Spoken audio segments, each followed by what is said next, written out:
right. Of course, we get cut off. That's how it always happens. JP, a lot of interesting facts to share still about kind of rethinking, in this case, access to Central Park and going under rather than the crosswalks being used still, which really were put in place for the cars, which aren't there anymore, and do we need them still? And I think I agree there's some questions that could be asked and some thoughts that rather than just going with the status quo, which is we have some lights now and they're kind of being ignored by everybody, but then when in doubt, the police looks at you and Like a little they do matter, and yeah, it's weird. So, but I want to transition a little bit to talking about, because you've seen the community in a lot of ways, as a commuter, as an activist, if you said, as a writer, as a racer, and from the New Jersey side, from the northern side, from other sides probably too. You said you've spent some time here in East Village. So what are some of the changes you've seen over the years, in both in terms of, I think we've already hinted at that quite a bit, the infrastructure, but also the community at large, the different parts of it, which again, there's commuters, there's even the mountain bikers out of Cunningham and others, there's road cyclists a lot. And what are some of the changes that you've seen that really, is there anything that stands out to you? I just feel it's so much bigger. I felt, so I ran a cycling magazine based there in New Jersey. It was in New Jersey, but it covered the New York area. Did that for 4 years, and that was in the early 90s, and it was fun. But anyways, it was a while, and what amazed me actually, even then, was that there were all these different communities, and actually none of them overlapped, it felt like. I went to the Messengers, when there were more Messengers, were thinking about starting a union. I was like, oh, that's interesting. And I heard they were going to have a meeting. And so I went. It was a Teamsters thing. And Al Sharpton showed up to talk to like 25 bike messengers. I was impressed. I was the only media. And, so anyways. But just to give you a sense, so that, those people, while you see them on the road, I don't think the people there had any connection to anyone else. And I see that all the time. And it's really just that while the basics are that if you're with bike racers, well, it's bike racers, but there are so many different avenues of expression and things that people are into that, if you're interested in bikes, you can find it. And I'll see these things and people, I actually, because I'm looking into bike touring again now, because I'm thinking maybe for my son, and I'm doing some research, and the bike touring world is completely different than when I was young, but the people there, it was part of Bike New York, wouldn't see them for any other reason. And these were all people who were ostensibly riding bicycles, and it was a different thing, and that's fine. And I see that pretty much whenever I come across bikes, it's like, oh yeah, this is the normal thing we do. And I'm like, but I've never seen you before. And just to know that it's that big, like in places where cycling is smaller, I would assume that there could be more overlap because there are fewer shops, fewer places to go. Like I did an article. Go to the same places. Right. Right? Yeah. I mean, like I figured I did an article about a bike shop in Dallas, and it turned out like for the Dallas area, I think there were like 20 bike shops or something. I forget. It was tiny. I forget what it was. But Dallas is not that tiny. Yeah, right. Dallas is big. Dallas metro area. Right. I forget how many million people, but it was a fraction if you control for population compared to New York. Like in New York, there are 250 some odd bike shops. So there are a lot. Yeah. So like there's just there's a lowrider shop on 2nd and 110th, and no one would have any reason. Like, yes, you can buy 700C tubes there, but like anyone who's in Brooklyn, even people in Upper Manhattan would have no reason to go there or even know about it. Right. And there's BMX shops and different shops, and so that you don't really necessarily, you don't see the overlap. And because of the way things get segmented, you don't see it all, even with the internet. No. And I'll come across these things about New York City bike riding. It's like, I should know that, and no idea. So I'll just say that it's big and it's gotten bigger, and if you keep your eyes open and stay on the road or off the road, you'll see more of it. Anyways, it keeps it interesting. And if there's something you're interested in that your friends don't know, somebody knows it. Yeah. and they're nearby. and there's always new groups getting started. I think again, especially last year, we saw a lot of casual groups popping up and transforming and merging, and things change. And when you think you know everything, then again, new things have popped up again already, Yeah. or things have closed down, or have disappeared, and it keeps reinventing itself, kind of. So yeah, I mean, so certain reinventions seem unnecessary and are a little frustrating. Yeah. And I'll take because I You want to point to something there? I'll take or- I'll take a plug. One of my frustrations actually, and is that when I look at a lot of bike clubs, it feels like they start up and then and I feel like a lot of smaller bike clubs when it comes to bike racing are trying to reinvent the wheel. Yeah, I'll go fast, I'll do this, with a bunch of buds, and that's great. But what ends up happening in a lot of cases is that group will often spend like a year or several years gaining the knowledge that if Figuring they had out how it works. when if they had figured out a way to be part of maybe a slightly larger group, the knowledge would have been presented to them much sooner, and they could have done the thing. And I think, that's sort of an example because I feel I see that every year locally. You see it in the local racing community, right? And Yeah. I struggle with that too, because on the one hand I want to be go out there, you're doing your thing, you're bringing new energy, and you're putting it into this. Yeah. But very often what ends up happening is that here's a bunch of, let's just call them buddies, whatever gender, whatever interest, Right. but they want to bike race together, and they get Right. together and we've been running together now for a year, let's start a team, and they start a team, and then maybe they get a few more people, and then there's like 10, 15 of them, and then they want to find a sponsor, and they go to a bike shop, and then they do all the other things that the other bike clubs do, and then 2 or 3 years later people move and other things, and then they're gone and they've disappeared, and yes, I think a lot of that energy would be better spent, and now we are sitting talking. I'm a CRCA member, which again, the sub-teams there are maybe their own clubs, and you're a casino member, which is one of those established clubs. And we could, of course, also say, the old established clubs, you can't change anything in there, everything's the same. They're always going to want to do their races in Central Park, and casinos always want to do that. And who cares? And like these clubs are so old, they're dominated by white folks and the old white men, which I think is changing, and that's good. Thank goodness. And nothing against old white men. There's also I'll some be there really good someday. ones, and there's some really important ones. But I'm also going to be there, and I'm hoping that. The point being, there's that push and pull between like the new invention. But I agree with you. There's a lot of energy. Yeah. I say completely lost, but it could go into organizations or into, if it would be funneled in a different way.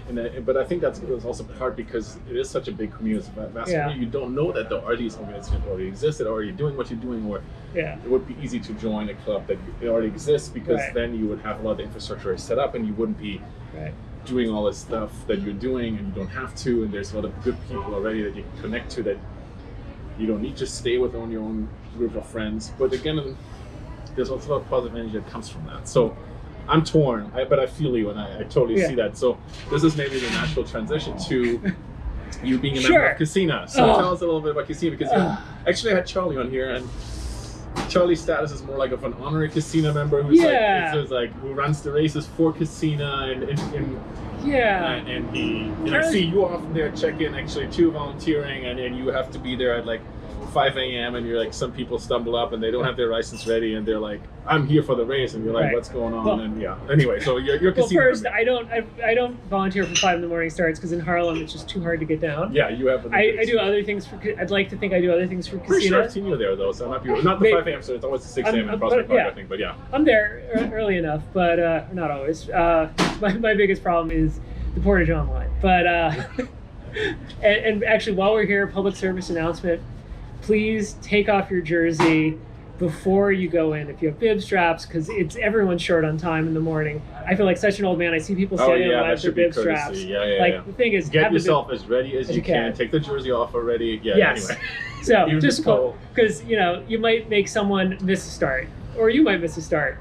So anyways, so with Casina, there's a lot of anxiety in the Portage Online yes. in the morning. Yeah. So actually, I had been in CRCA, and this isn't entire. I mean, it wasn't right for me in a bunch of ways, and I kind of felt at the time, and granted, this was 21 years ago, that it felt more like a racing league, and that there wasn't enough support. And I kind of, I understand why CRCA went with sub teams and it rejuvenated the club, but at the same time, it kind of made it a tougher scene, I thought, and I saw. I could see that.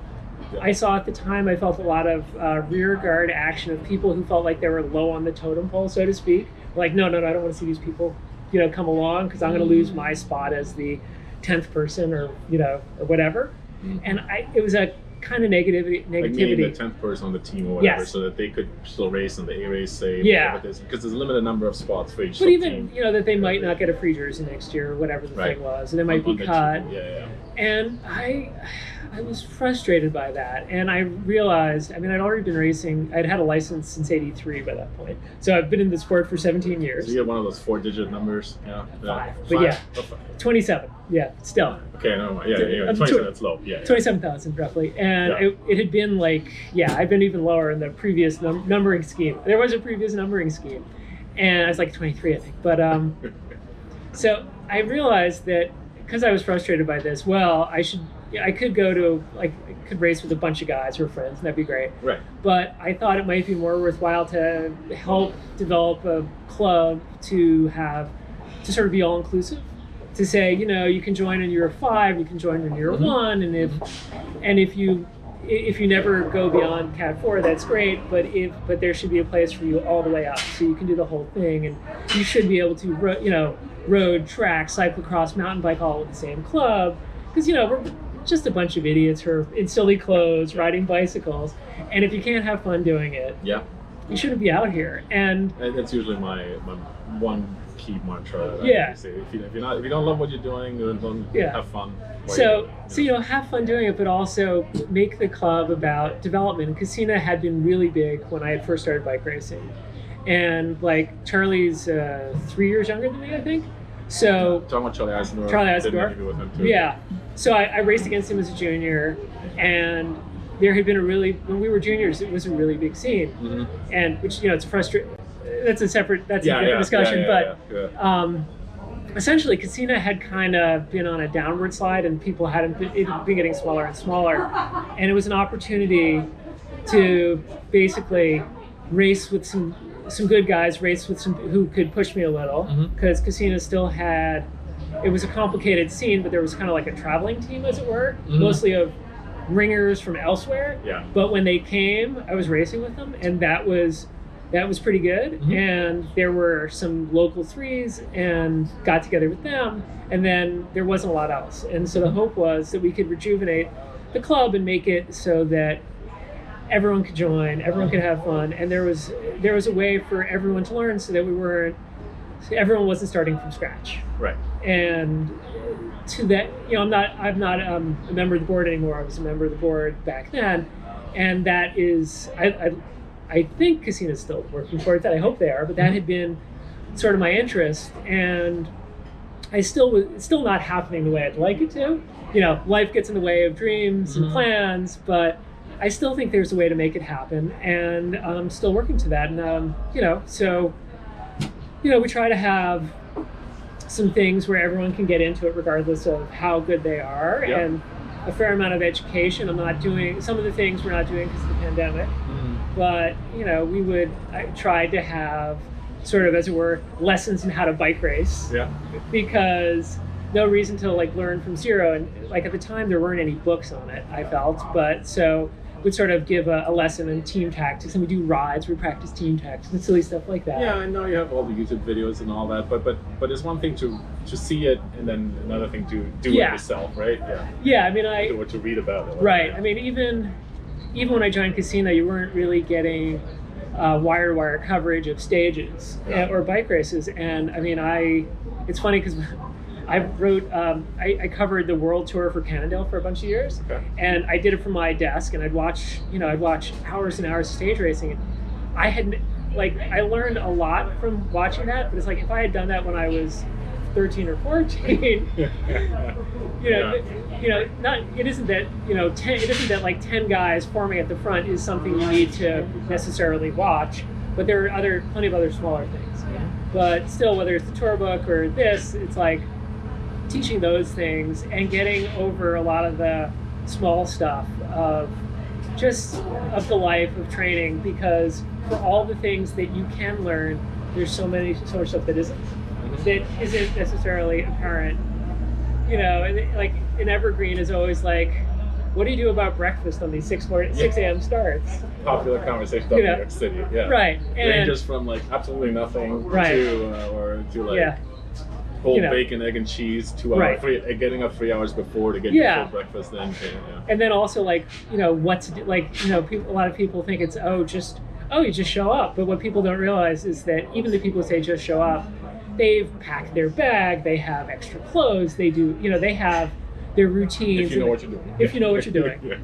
Yeah. They have their routines, and I mean even like Oh, 100%. I have my race bag for those mornings, Right. and I pack it the night before, and it's the same every time, with Right. slight variation depending on the weather. But Yeah. everything is in the same spots, and I know my Yeah. routine in the morning. I have to take that jersey off, and I put the number on. Yeah. Yeah. Like actually, like even this I vest. bring my own little pins, so I don't have to like rely Right. on grab the pins and go back and go Right. whatever. But like those, in many ways, those small things are what can make and break a lot of beginning cyclists, because you're jumping off the deep end in so many ways with Yeah. bike racing, Yeah.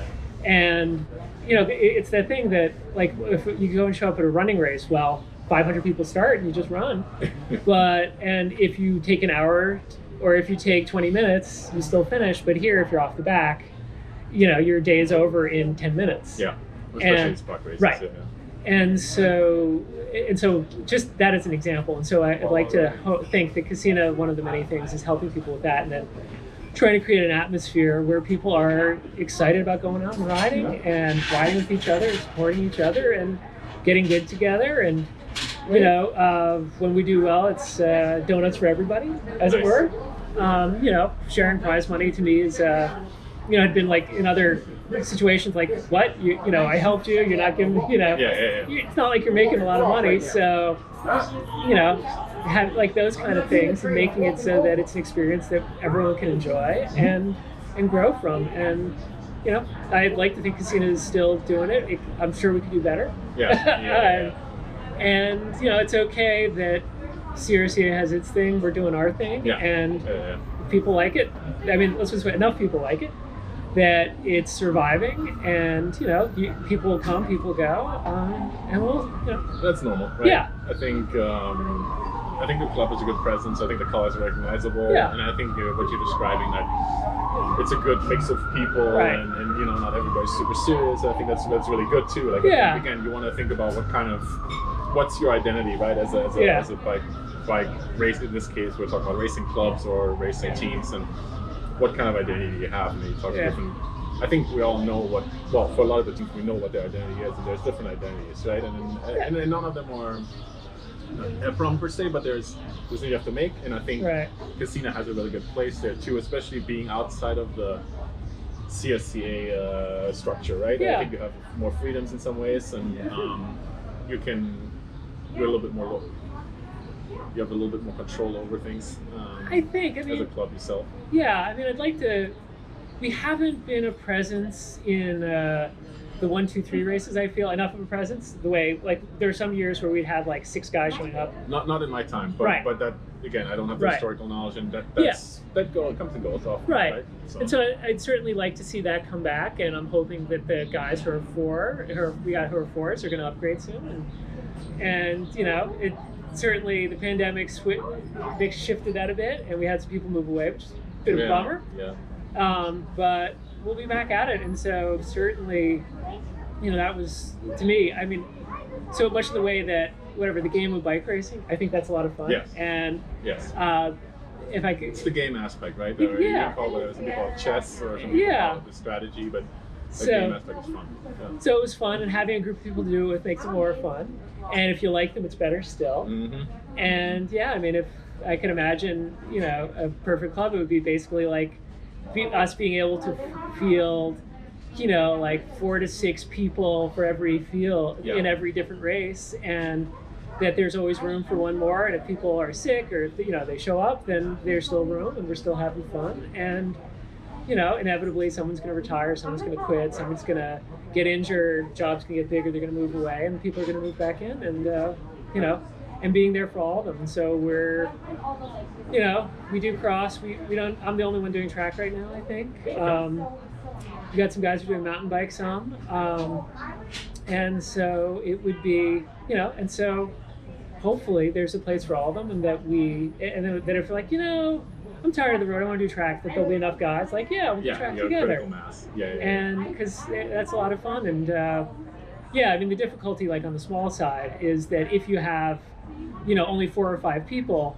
it's like you all have to do the same thing, or you're out, or it's like, I don't want to try this. And so, and the same thing, with like training times, you don't want to all, it's like almost impossible in the city, to find someone. Well, some people make it happen, or you would sign up for a team with the understanding that you're trying to make the training time together and all that. But I think most amateur sports teams amateur cycling teams, I should say, aren't like that, because you can train whenever you want to, and that's one of the beauties in some ways of the sport too, right?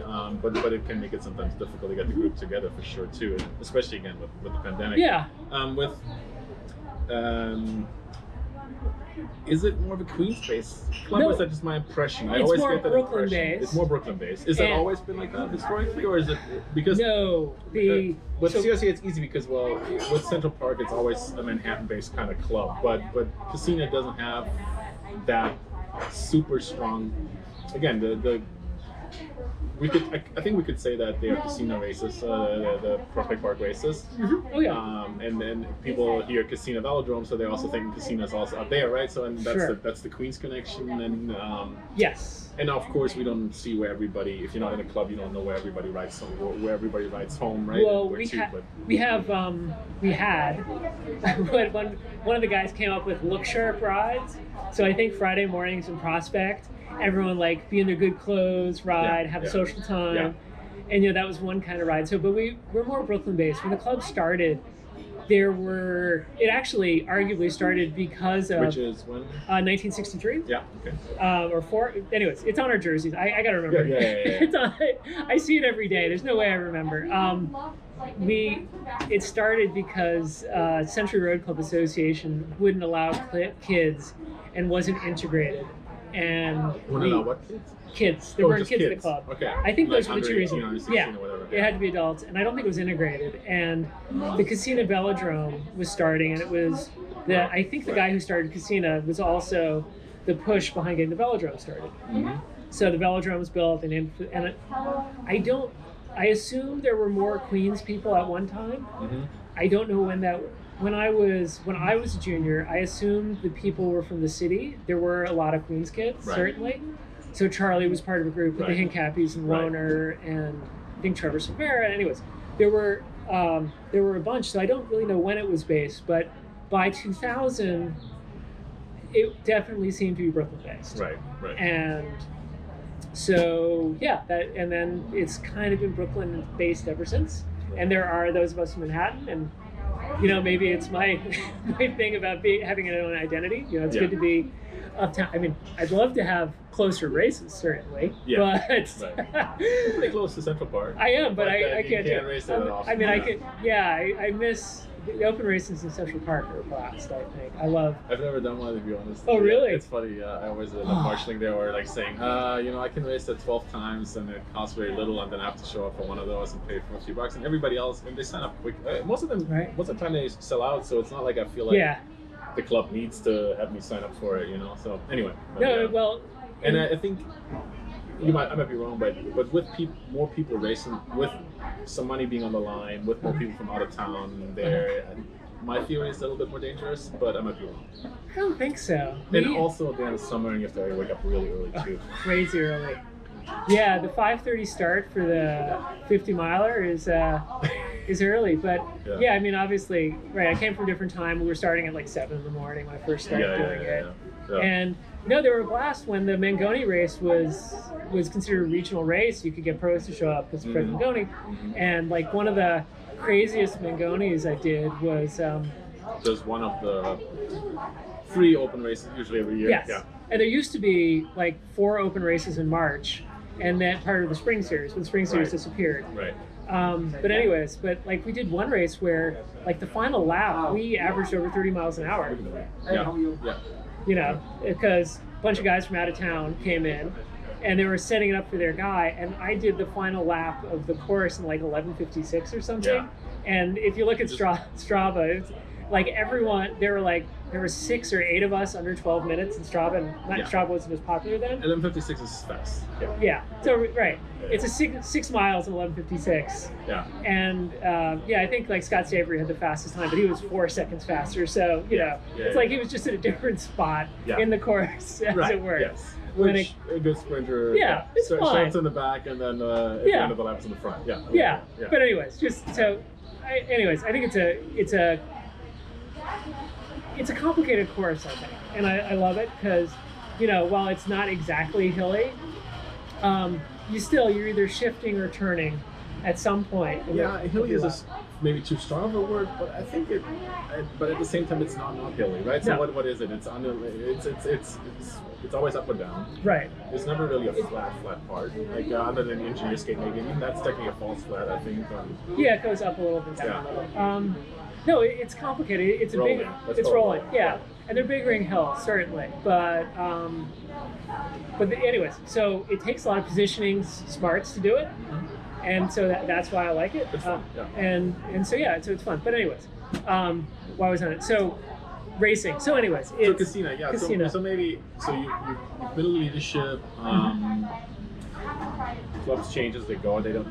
Most cycling clubs don't have a clubhouse, right? So there's no like local like focal point that way. Yeah. And then there's changes in leadership. That's normal in membership and all that. But the club's been around for a long time, so it obviously has staying power. Yes. For you, so you mentioned. Let's maybe talk a little bit. What's left for you? You've raced a lot.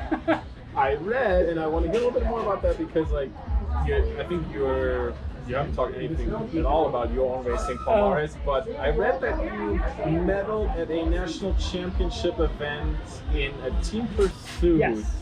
So that's what suggests that it was a track event. It was. Was it a Masters event or was it? No, it was elite. Elite. I have an elite national championship medal. Meaning open, meaning any age group, and amateur though. Yeah. So which, it's I guess they don't have pro on the track anyway. Right.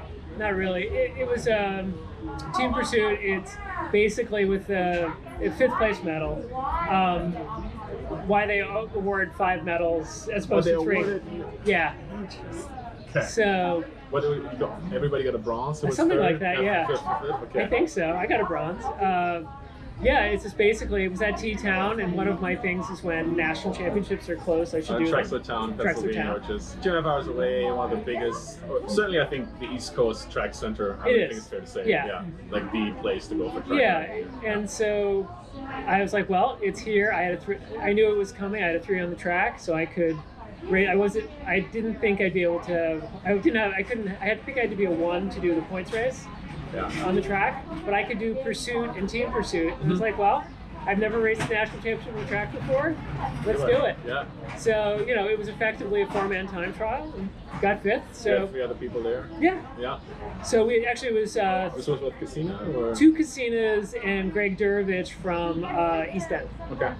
So yeah, we did that and awesome. It was fun. So yeah, no, I have it was a 4K contract team pursuit. I forget, 5K probably. Yeah. Anyways, it was a long time ago. Fun, yeah. I'm happy to have it. Yeah, it's nice to have a little result. And now I'm trying to think about my results. I mean, I ended up getting. I feel like my best. I ended up mastering out the park stuff pretty well, and so for many years I was in the running. I mean, if you can't tell, he's not like built for the park racing. Really, you have to be kind of either a sprinter, which. I don't know if you. No, when I was 18, I could sprint. Yeah, yeah. And, like many, and you know, more of a all-rounder climber kind of build. I'm just gonna say, and I think from what I've seen in your racing too, I think that's which I think masters tend to gravitate toward that when they have to race a bunch of free races, they're not the fastest and the best at sprinting anymore. That's normal, right? But I think. So the park racing is not exactly, I think, probably your ideal rating terrain, but you like it. I like it, and the other thing was that I had teammates present, and also, I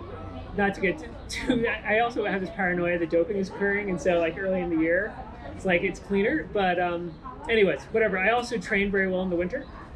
Before Zwift, I was getting out a lot. Doping at the amateur level? Yeah, maybe. Anyways, it's... You know, there were definitely, there were some local guys who got busted doping. There are established cases, yeah. Right, where I remember, I wasn't the only one putting the screws to them. A lot of guys were putting the screws to them in March and early April.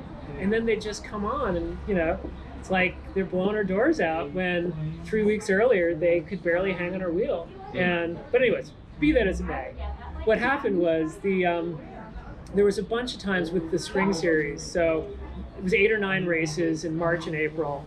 And some in Central Park, some in Central Park, Prospect Park. We usually had a race or two out at Floyd, and occasionally there was a time trial. Oh, I like that. Okay, it was it's a good great. format. Yeah. It was a lot of fun. I didn't know. I thought it was always just 4 races in Central Park. It was long, and so whatever. Somehow I get a bunch of good results with that. I think rolling road races were my thing, as it were. Yeah. But still, I like technical crits. I'm a good enough bike handler, and things that break up are good. And so I was into those races. I raced, feel like up and down the East Coast, pro races all over. I've done stage races. On the East Coast. There was. You like the park, so that's good. You have to. But there were actually. So New Jersey used to have a great race scene. There were a ton of crits, and there were of all sorts. There were hilly, there were flat, there were 4-corner, there was like a 10-corner crit. Yeah, Somerville's kind of holding up the flag for that still, and that's about. But they're planning something great from what I've read about for Labor Day, so we'll see what. But anyway, they actually did a point-to-point race, Somerville weekend, for many years, which was called the Hills of Somerset, and it was like it varied between 60 and 80 miles, and initially, I think it was 2 loops in the hills north of Somerville. And then for many years, we do like a 30-mile loop south of Somerville, so down almost to Princeton, around and back. And then we go up into the hills, come back to Somerville, up into the hills. South should be a little flatter, right? Yeah. And then up into the hills, and then back out of the hills down to Somerville. And it was a great race. Yeah. It was full road closure. Oh, wow. And okay, that was big. Because the Navigators professional team was around and based in New Jersey, it was a priority for them. Right. So they'd come, and because Somerville weekend was a big weekend, there was a race on Friday, there was a race on Sunday, this was Saturday, Somerville was Monday. You had a great field. So it'd be like 100 guys just hauling ass south. So the first half of the race, we do it That's a big road race. Yeah. We do 30, 32 miles an hour for the whole time. So it doesn't even probably feel that bad when you're in the middle of the field. Right. Yeah, because flat roads. And then come back to Somerville, then the hills begin. Then there are a series of hills, which breaks it up some. And then there are some more rollers, and then there's a final hill, which breaks up some more, and then it's downhill to Somerville. It sounds like a fun race, yeah. It was incredible. And there were definitely, I remember even the Navigators, pro team, their favorite guy flatted. And they had 12 guys that raced, they sent 8 back to get them, did not make it back on. Wow. And it was fast. Yeah, it was crazy fast, and that was definitely of area races. That was a lot of fun. I liked going up and doing the Killington stage race that has been revived, but it used to be a Labor Day weekend deal, and it was. That's Green Mountain now. Yeah, it was at that time. Excuse me. It's okay. I'm gonna actually send it back. Actually, okay, we'll talk later. And it was a hill climb circuit race, point-to-point road race, criterium, point-to-point road race. It was incredible, and at the time, you could basically all the big pro teams would come. And it was fast. It was fast and fun, and it was a good time. When I first did it with the pros, I could not believe how fast it was. Yeah. Well, and it's hilly up there too, so then you can really tell the difference, right? Yeah. So the first time I did it, it was. They had this, the first point to point was you did 100K in rolling stuff, and then you hit a 7-mile climb, and then you had some flats, and then you climbed up, then you had a 4-mile climb, you drop, and a 3-mile climb to finish, something like that. For most amateurs, that's a climbing race. Yeah. And for the average pro, it's a medium stage. So I was just so nervous.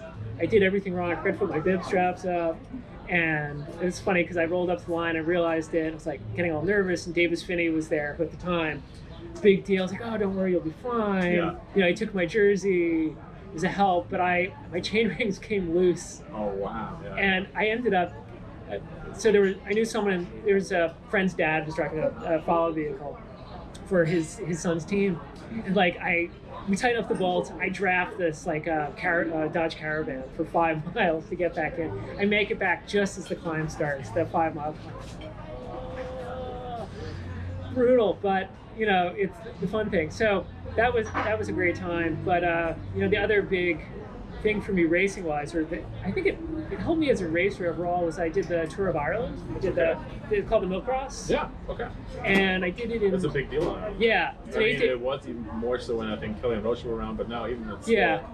So it's a household name. The Millcross is split. They like to have an international field, but they also have a whole bunch of county teams. Okay. So it's like, I want to say like 220. Like a pro level and like an elite amateur level or something like that? Yeah. How do they do it? So but they're all in the same field as all one field. Okay, one field. So 8 days, 250 riders maybe start. Whoa. It's something crazy like that. That's insane. And on the one Irish hand, country roads or something yeah. like that? Oh, God. On the one hand, there is Telecom sent a development team. This is like it's 2001. Telecom sent a development team, British national team. There's a pro team from Sweden. There's a pro team from South Africa. Yeah. And I'm on this sort of pickup American team. I was going to say, how do you get there? This was like... I got lucky. Okay. Someone recommended me. It's like, oh. Anyways, but it was insane how hard it was. They were... Every day on rollout, you were fighting in the towns to get up to the front. Right. And just kept going. And I imagine if you're not on the front there, then yeah, it's goodbye. I mean, so, you don't see anything. You're just following wheels. And I followed wheels for 8 days, and the whole thing is I finished. I was second to last, and I thought on the penultimate day. So the last stage was a long road stage, and then you did a criterium in Dublin. And I was second to last, and I was riding with the guy who was in last place, and he hit a car. So he's down on the ground, and we're dropped. So I'm like, and there's a follow vehicle. So like, I feel bad for him, but I want to finish this thing. It's like, dude, see ya. I ride, and after I finish, and he finishes sometime after me. I'm amazed. It's like, that's so amazing. Gotta be like, well, my birthday's tomorrow, and I live in Dublin, so there's no way I wasn't going to finish today. Wow. So. But I was 154th or something. It took. So 100 people in favor. So. Yeah. So yeah, but it was so hard. My body was wrecked. I felt like I had like a raised resting heart rate. It was like 10 beats over normal for the next month or something. But after that, it really helped as a bike racer. I felt like not only I learned a ton about just from going through it. I learned a ton about how to ride, how to recover, and physically, I think it was great for that kind of experience. So after that, park races feel very serene and quiet, right? So yeah. Well, the other thing that happened was I realized how fungible distance is. You know, you're just sitting on a bicycle and I've kind of always had been sort of that mind, anyways. But like there were teams that were riding to the hotel after the finish, and we had like one stage was 210 kilometers or 230 kilometers, and they rode to the hotel. 40 miles or something like that. Dude, they rode another 12 miles after the finish, after riding. It was 130 some odd or something. I mean, I remember that day, like when we saw a sign with 50 kilometers to go, we're like, yeah, we're almost there, 50K left. And so now it's like, yeah, you just, you know, you put on a few extra clothes. Like when I ride Branch Brook, I ride home because that's the usually not this March, but usually March and out in Newark technically. It's out just outside of Newark, New Jersey, and I take a train there. Take a train to Newark. I ride to. And it's not warm usually. No. It's usually a little around above freezing. Yeah, with the wind. Yeah, I mean, just racing there for an hour, you get cold. Let's put it that way. So I've actually ridden home in the rain from Branch Brook because I was like, you know, I'm going to be sitting in wet clothes either on the train or I'm going to be sitting in wet clothes on my bike. And I did stay warm. I guess it's fine. Right. I brought extra clothes with me. Yeah. So it's like I put on fresh gloves, fresh base layer. I had a rain jacket. But but anyways, after that, distance is just like, oh, you sit on your bike and you turn your legs and you'll get there eventually. Yeah. And which is ultimately a good thing. It might take away some of the mystique about bike riding. It's like, well, if you just eat and drink and turn your legs over, eventually you get there. You can do anything. Yeah. is what it gets down to. And I've ridden plenty of long It sounds days. like it might be a tough time riding with you. Yeah. And that's your mindset. And Yeah. So, but anyway, so that was one of the great races to do, and I'm happy I didn't crash because there was just so much, crashing was crazy. After that, do you feel like now you still have goals in racing? Yeah, always. Because you obviously have goals, like you said, exploring and writing about riding, and long rides are always fun, but that's different. That's more the process is like the goal. But like with racing, local racing, I see you certainly Prospect Park in the 1 to 3 races, right? And you're definitely not looking there like you're just there to have a chat with people. Like you're definitely racing and you're definitely trying, right? Right. I want to win every race I enter, no matter how far fetched it is. More realistically, I still think, as it were, getting in the money, being in the final selection. I guess that's the thing. Being in the final selection of races is still a thrill.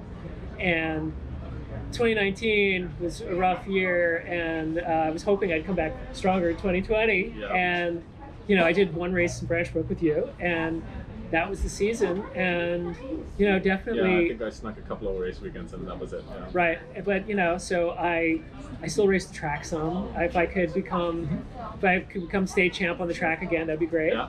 Any particular discipline there? Or? I do the endurance events. Yeah. And all of them are fun. Yeah. So they all call for different sort of tactical thinking, and that's a blast. Yeah. So I'd love to get. I won the Masters Omnium a couple years ago. So if I could get another jersey, because you win a jersey if you win the Omnium, that'd be Talk nice. with other people about having a jersey is always nice. Yeah. Get a jersey. And sure, why not win the 50-plus state criterium championship, that kind of thing. Yeah, wherever that will be this year. Yeah, right. Or if that will be this year, whatever. Yeah. Yeah. But And if and when track nationals return to Trexlertown for the Lehigh Valley Velodrome, I'll certainly race those. Mm-hmm. And the same goes for cyclocross. It's if there's a race, I want to do well at it. And I think the difficulty is as I see my form ebbing with my age, is that the Masters racing feels less vital. There's something about it that's not as much fun, and I don't know if it's the speed or that maybe we've all been at it too long. Yeah, I could see that. Yeah. It's kind of like the joke about the comedians who are sitting around and they're just like, number 14, like, oh yeah, that's a good one. It's that kind of thing. Yeah. Like, you know each other and you've all raced along. Yeah. And then, you know the moves. I mean, I knew the move. I know I've racing with people in the elite races for a long time too, and I know the moves, but somehow it's more dynamic and more exciting. Yeah. And you always have fresh blood coming in, right? And different. I agree with that. I think that keeps it a little bit more edgy, maybe a little bit fresher. Yeah. So we'll see. And I've never done a gravel race, I guess. So you gotta jump on that bandwagon. Yeah. Gotta jump. Yeah. And those are happening maybe more so already, or more so scheduled from what I've seen. They're scheduled, and right? Friends of mine have put in entry fees, but I don't have much faith that they're going to be pulled you off. haven't done it yet. Well, like there's a few in May and April that. Yes, I saw. From them. We'll leave it at that. Yeah. So they might happen, which hopefully they will, and hopefully safely. But I think that's a question happening as events are starting to pop up. But that's a whole other topic. I don't want to open that up right now. But so that's for you personally, obviously. What do you think? Whether in like the racing scene or more in the larger community, we need to work on New York City as maybe kind of some closing thoughts. Like I know that's a big topic always, and obviously safety we've already talked about. I think we don't need to bring that necessarily back, but maybe if you have something specific with regards to that, or if you have something else. I think in general, people should keep in mind that nothing is set in stone, and that everything is more precarious than it looks, and so that I think people should always think proactively, and if they see room for stuff to be improved and they have a little bandwidth to figure out how they can get involved in that. And I think because I think when it comes to, I would say there are more people bike riding today, which is good, which in and of itself makes things safer. But if some demagogic council member decides that cyclists are the Antichrist and he's appealing enough, we might not be in such great might not be in such a great position. Yeah. And that worries me. I think. I mean, I think that. Yeah, I think that people should just keep that in mind. That if there's stuff to do, it could be done. It should be done if they see a place for it. It's certainly. I think you can't do this stuff on your own. So you talk to others. Call to activism, kind of. Yeah. Yeah.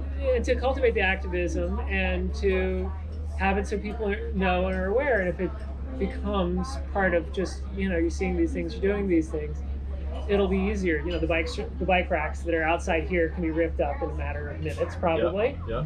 And we want them to stay. Yeah. And that's a good thing. So once you are getting really good use too, so I don't see why you would rip them out. But there's always people who like another parking spot, like you said. Yeah. Right. So there's always going to be someone like that parking spot, and so that's. I think that's the big thing. I would say. So keep an open mind, keep learning, and there are tons of small ways to get involved to do it. And I find myself, unfortunately, it's like, oh, that looks interesting, and it's a rest week or whatever. Oh, I can't sleep. I'll look up this. I'll look up that, and then next thing you know, you've looked up 20 things. You're like, oh, I should write this person. I should write that person, and I get a little carried away. So it might not be so good. And so.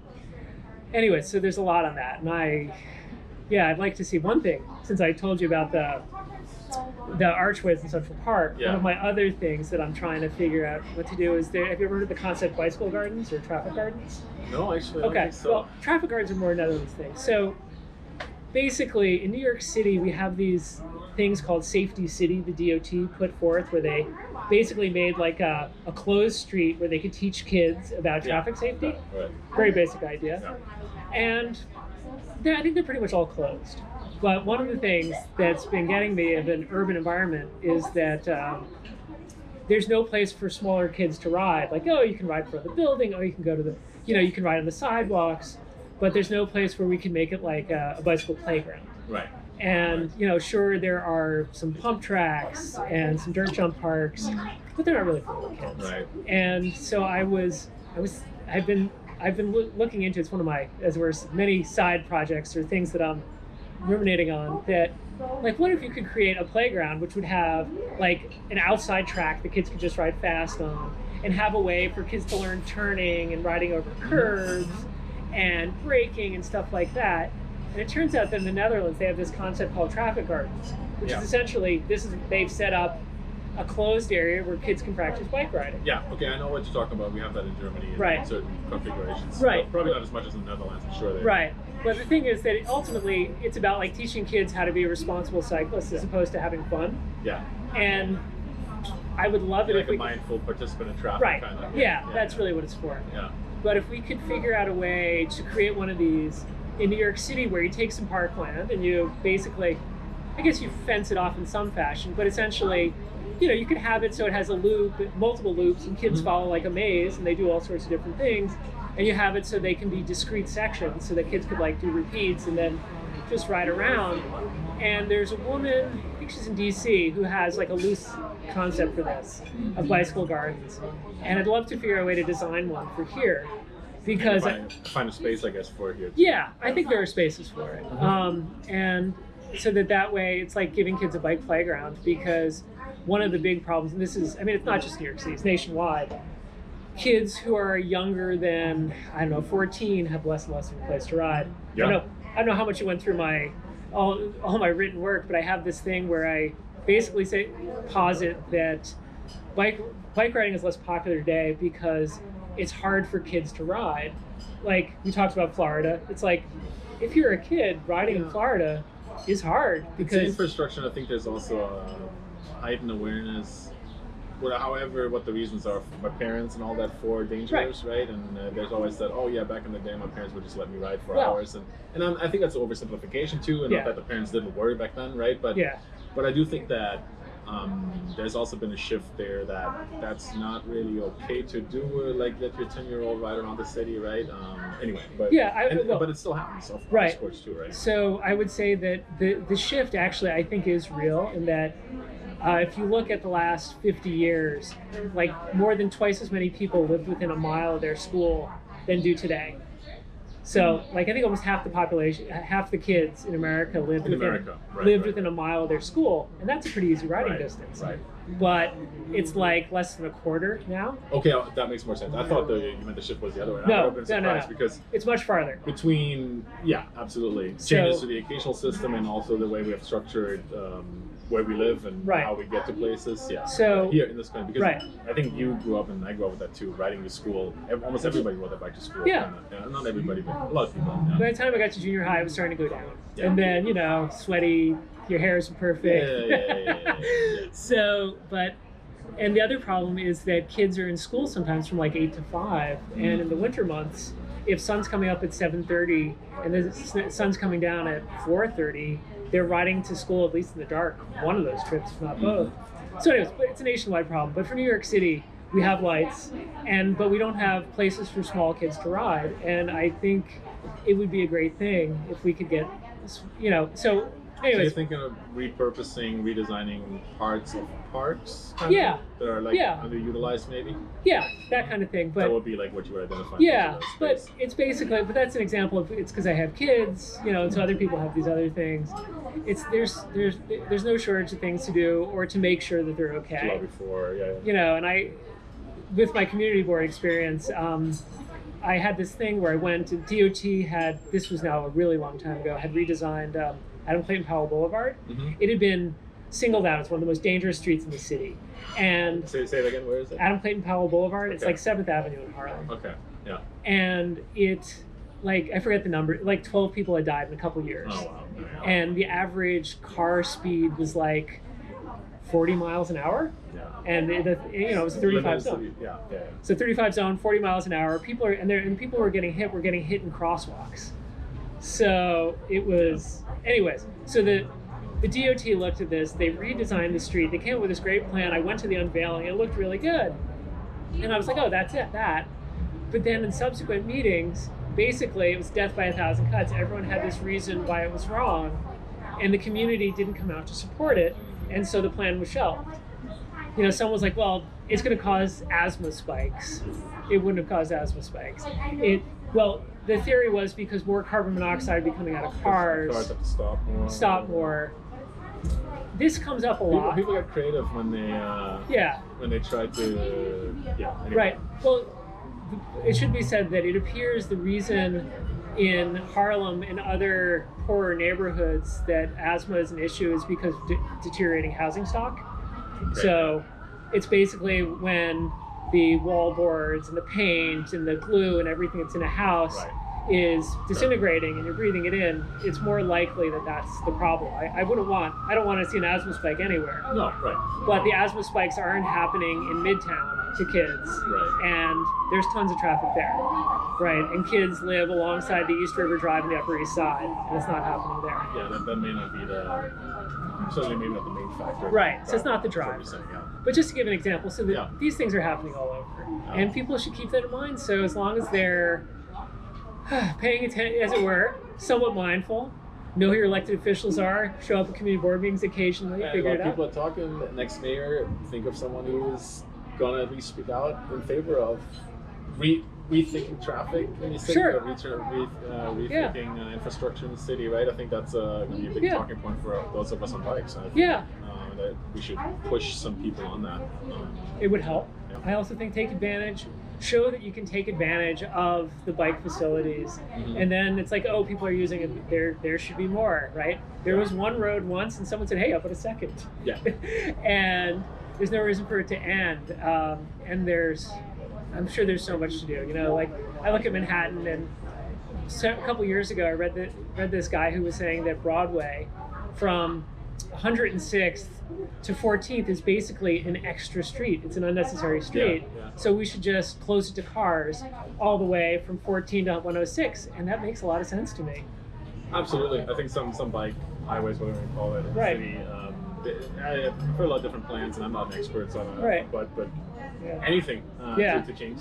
Anything might be a little strong, but there's lots of good ideas out there that could improve the city and improve the city overall, and the livability of the city too, I think. Yeah, and for the racers, I gotta say that the clubs are always a precarious thing. I think we should be looking for alternate race venues all the time, even just to make that's things been a more repeating interesting. pattern. I think Charlie's wary of that, and Yeah. again, protecting the parks, but you can't bank on them always being, like you already said, accessible. And I think even people who maybe, I think everybody's at some point, it's to some extent at least aware of that. Yeah. But we're not maybe doing enough, and then it may have to be like that we lose one of the venues then until we really start thinking and really become active about identifying a place where we could have a more, maybe a bike dedicated. I think Charlie and I were talking about having, again, like maybe not a utilized venue somewhere where we could build some bike racing infrastructure. Sure. And Floyd Bennett Field is maybe not the place because it's a park already and all that, but who knows? So I mean, like there are, like since the Bronx is close to me, I ride around the Bronx a lot. Right. And in the South Bronx, there are a lot of industrial areas where you're like, well, they're closed on the weekends. Nobody's there. Yeah. We could easily run a crit provided the pavement was halfway decent. In most cases, Which it's is a lot of not. money, sure, yeah. But, so like, would it be cool to have like a 4-corner crit course we could use a couple times a year? Or, I live by City College, and having a crit that went through City College once a year would be amazing. And there's a park down where I live that like is big enough, underutilized, that you could probably fit like in the half of it that hasn't been redeveloped, that is just kind of deteriorating. You could probably set up like and there are old like paved parts and road-ish things that you could have like a half mile, even longer course in there probably. Right. But and money and then people arguing with real estate, of course, and Right. is an issue. so there's so many things. I was amazed that Keith Garrison pulled off the Rainy Park race. He's And moved out, and obviously, but that's a cross race in a very small park. I mean, Right. you can barely fit a race in there, but you managed to fit it in there. I think it's going to be back this year.